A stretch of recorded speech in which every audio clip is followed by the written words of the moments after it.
Good morning. The Norwegian Nobel Committee has decided to award the Nobel Peace Prize for 2021 to Maria Ressa and Dmitry Muratov for their efforts to safeguard freedom of expression, which is a precondition for democracy and lasting peace. Ms. Ressa and Mr. Muratov are receiving the Peace Prize for their courageous fight for freedom of expression in the Philippines and in Russia. At the same time, they are representatives of all journalists who stand up for this ideal in a world in which democracy and freedom of the press face increasingly adverse conditions. Maria Ressa uses freedom of expression to expose abuse of power, use of violence, and growing authoritarianism in her native country, the Philippines. In 2012, she co-founded Rationale, a digital media company for investigative journalism, which she still heads. As a journalist and Rationale's CEO, Ressa has shown herself to be a fearless defender of freedom of expression. Rationale has focused critical attention to the Duterte regime's controversial, murderous anti-drug campaign. The number of deaths is so high that the campaign resembles a war waged against the country's own population. Ms. Ressa and Rationale have documented how social media is being used to spread fake news, harass opponents, and manipulate the public discourse. Dmitry Andreevich Muratov has for decades defended freedom of speech in Russia under increasingly challenging conditions. In 1993, he was one of the founders of the independent newspaper Novaya Gazeta. Since 1995, he has been the newspaper's editor-in-chief for a total of 24 years.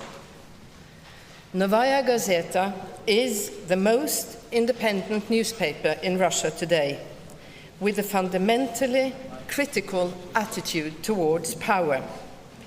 The newspaper's fact-based journalism and professional integrity have made it an important source of information on censorable aspects of Russian society, rarely mentioned by other media.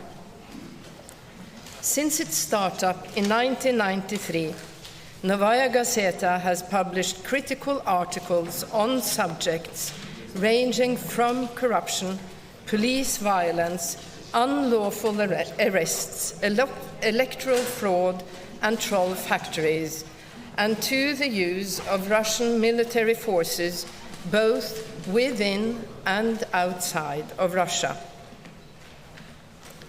Novaya Gazeta's opponents have responded with harassment, threats, violence, and murder.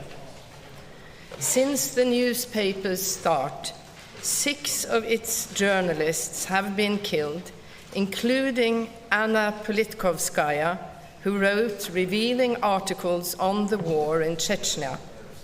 Despite the killings and threats, editor-in-chief Muratov has refused to abandon the newspaper's independent policy. He has consistently defended the right of journalists to write anything about whatever they want, as long as they comply with the professional and ethical standards of journalism. Free, independent, and fact-based journalism serves to protect against abuse of power, lies, and war propaganda. The Norwegian Nobel Committee is convinced that freedom of expression and freedom of information help to ensure an informed public. These rights are crucial prerequisites for democracy and protect against war and conflict. The award of the Nobel Peace Prize to Maria Ressa and Dmitry Muratov is intended to underscore the importance of protecting and defending these fundamental rights.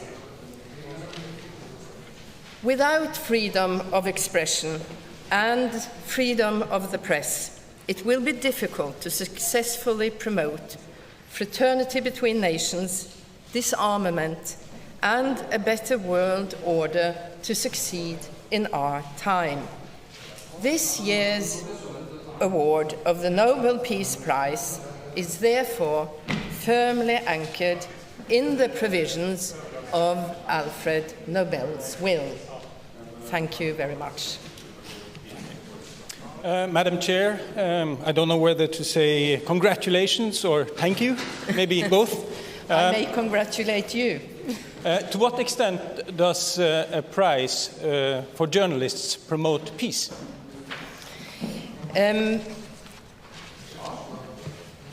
Freedom of expression and a free press is, as I just mentioned, a prerequisite for a democratic society. And there is a firm understanding in the Nobel Committee that democratic societies prevent war and conflict. Does it abolish war and conflict totally? Probably not. But it is the best defense that a society can put up against war and conflict. And there is no democracy, neither frail democracy or an advanced democracy, without freedom of expression. Madam Chair, I'm just now listening to Maria Ressa, my channel TV2 News in Norway, is doing an interview with a really, really happy woman, and she says that this recognition is so important for her work and for the freedom of press in the whole world. What do you think is the significance of giving this prize to two persons working under really difficult, complicated conditions in, one could say, oppressive regimes? Well, first of all, extend my congratulations and admiration to Maria Ressa. I believe that giving the Peace Prize to two very courageous, outstanding journalists who have proved excellency within their profession, it really illustrates both what it means to be a journalist, but how you exercise freedom of expression, even under the most difficult and restricted circumstances. Madam Chair, would you say that a prize to the media or to journalists, as in this case, is in any way kind of expanding the prize? Yes and no. I will give you the reasons for the no, because journalists have been given the Nobel Peace Prize as early as in 1907. Theodore Moneta, who was a peace activist and used his newspaper as a platform for his activism. And we also have to remember the very important Peace Prize to Ossietzky, where he criticized or revealed the secret breach of the Versailles Treaty in Germany when Germany was building up an air force again in the 30s, and he paid with his life for revealing these facts. And he revealed also a beginning of a disaster for Europe. But the Peace Prize has not previously isolated the values of freedom of expression as such, the right to have an informed public, and that the work of journalists is absolutely necessary to achieve these goals and to, in that manner, develop democracy. Madam Chair, we are witnessing a world where fake news is expanding.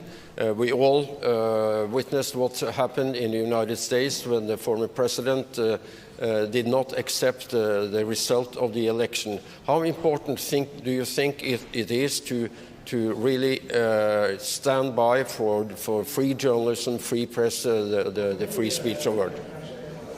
Well, there is an irony that in today's world we have more press and more information than the world ever has faced. At the same time, we also see the abuse and the manipulation of the free press and the public discourse.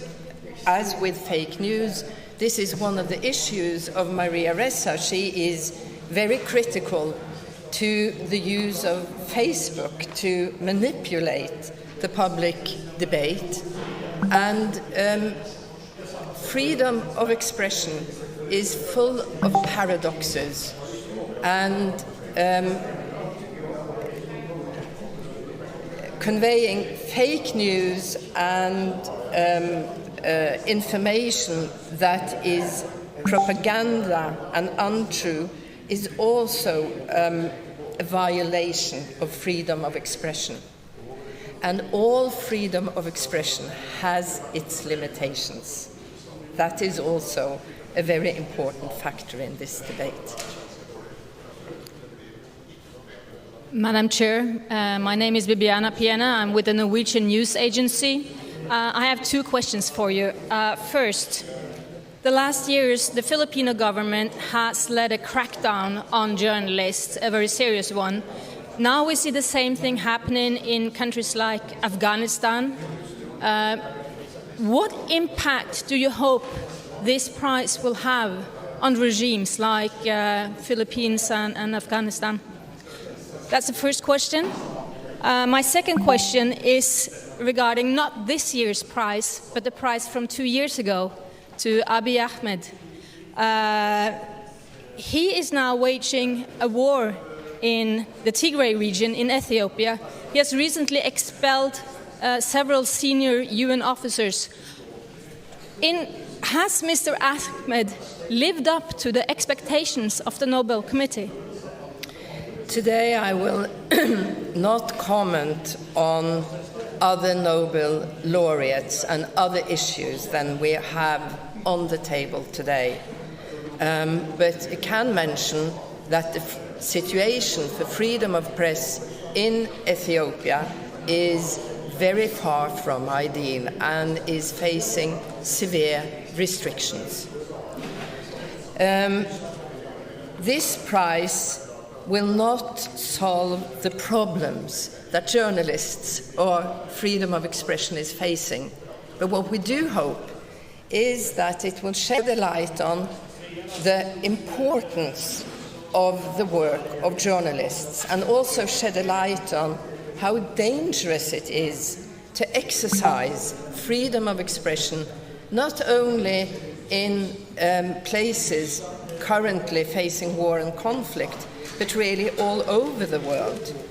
If you read the Reporters Without Borders Press Freedom Index, it is a very sad index to read, because the press and freedom of expression is challenged all over the world, but it is our intention to underscore how important this activity is for exactly a larger goal: democracy and peace. Any other questions?